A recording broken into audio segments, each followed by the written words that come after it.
Ideology, in and of itself, is the epitome of neither authenticity nor character nor honesty from anyone or any governments, politicians, or leaders in the world, but it's peak corruption, brainwash, and propaganda, anyways, and that's why it is called and labeled as ideology, so that it's readily accepted and embraced by everyone around the world, and that's why it's leveled, regarded, and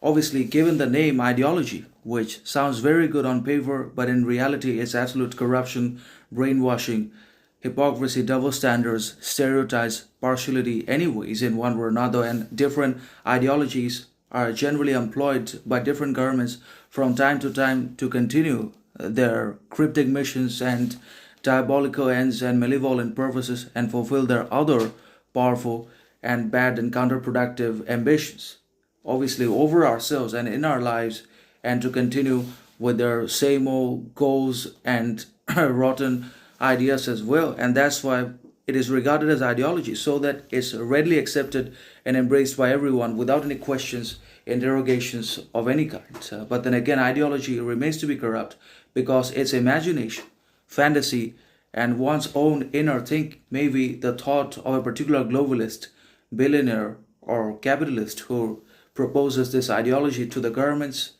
and the democratic leaders who are already compromised and who have already sold their souls to the billionaires and the globalists, and ultimately they are sold out and they implement that kind of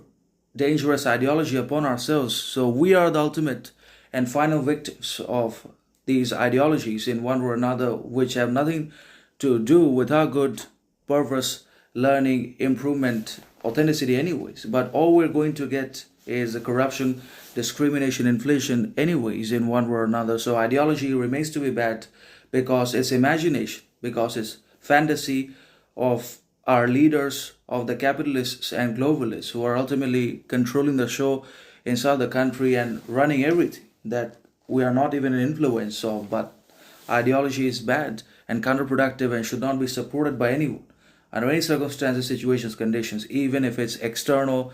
or comes from our respected leaders who we always respect, admire, but they are bad anyway. But if we can formulate our own individual and sovereign